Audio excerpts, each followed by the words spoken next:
नमस्कार बंधुरा उर्मिला रान्नाघरे अनेक अनेक स्वागत जानाई। आज के आमार रान्नाघरे देखुन शाक पातार रेसिपि देखाबो। एटा होच्छे पुঁই শাকের पाता। पुঁই শাকের पातार आज के घंट करे देखाबो और किभाबे रेसिपिटा करछि देखबेन भिडियोटा। এই যে দেখুন পাতাটাকে আমি পুঁই শাক থেকে ছিঁড়ে নিয়েছি। এই যে দেখুন, তারপরে এটাকে এখন ধুয়ে নিব।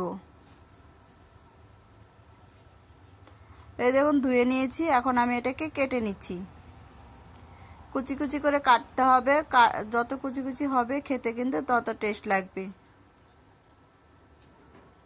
এইভাবে করে আমি কিন্তু সম্পূর্ণ শাকটাই কেটে নিব। এই দেখুন আমার শাক কাটা হয়ে গেছে। এইখানে নিয়েছি মাছের মাথা, মাথাটা দিয়েই আজকে ঘন্ট করব। আর কিভাবে রেসিপিটা বানাবো পুরো ভিডিওটা দেখবেন। তো দেখুন মাথাটা নিয়েছি, এই তারপরে আমি উনুনটা জ্বালিয়ে দিলাম। উনুনের মধ্যে আমি কড়াই বসিয়ে দিয়েছি। কড়াইয়ের মধ্যে দিয়ে দিব আমি সরষের তেল।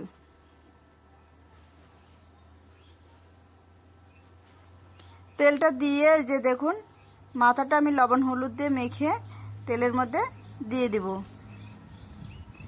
এপিস্ট ওপিস্ট করে সুন্দর করে ভেজে নিচ্ছি। এই রকম রেসিপি যদি রান্না করি আমার মায়ের কথা কিন্তু মনে পড়ে যায়। এরকম রেসিপি শাক পাতার রেসিপি কিন্তু মা যেভাবে রান্না করুক না কেন খেতে কিন্তু ভালো লাগে। কিন্তু মাছটা কিন্তু নামিয়ে ফেললাম ভেজে। দেখুন একটা তেলটাও একটু কমিয়ে নিব, বেশি তেল লাগে না এরকম রেসিপিতে, আর খেতেও কিন্তু অসাধারণ টেস্ট লাগে। দেখুন অল্প তেলে আমি দিয়ে দিব এখানে কালো জিরা আর হচ্ছে শুকনো লঙ্কা ফোড়ন। মা যেভাবে করে আমিও আজকে সেইভাবে করার চেষ্টা করব, দেখা যাক হয় কিনা। তারপরে দিয়ে দিচ্ছি কাঁচা লঙ্কা ফাটানো। লঙ্কাটাকে একটু ভেজে নিচ্ছি। ভেজে নেওয়ার পর তারপরে দিয়ে দিব জল।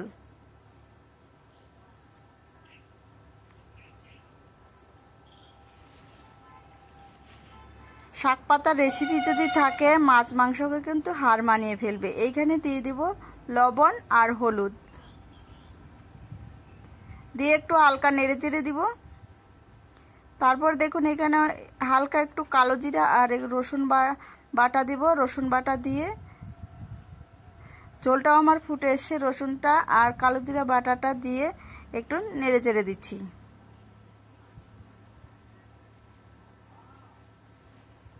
তারপরে দেখুন একটু ঝোলটা যখন আমার বেশ করে ফুটবে তখন আমি দিয়ে দিব কেটে রাখা শাকগুলো, দিয়ে আমি নেড়ে চেড়ে দিব।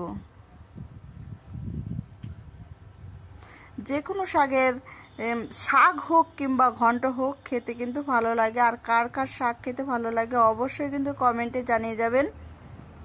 আর ভিডিওটা ভালো লাগলে অবশ্যই সাবস্ক্রাইব লাইক কমেন্ট করে আপনারা কিন্তু আমার পাশে থাকার সুযোগ করে দেবেন।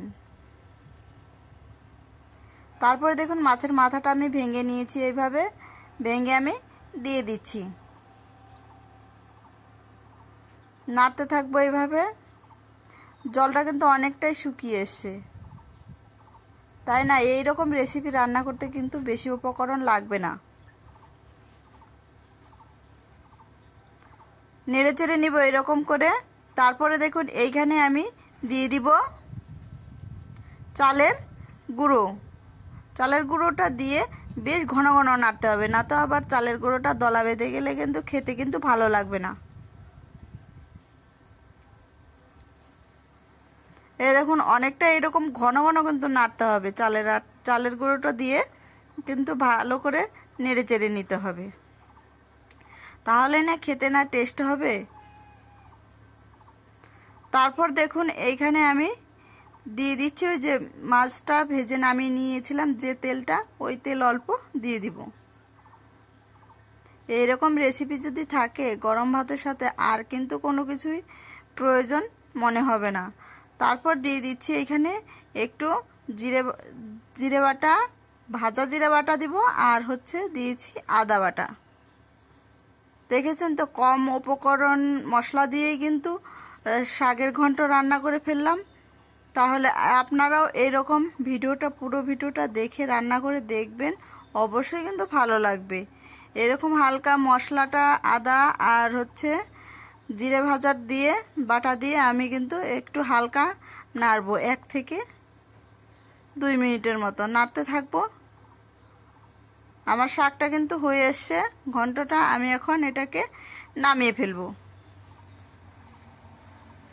এই দেখুন নামিয়ে নিচ্ছি।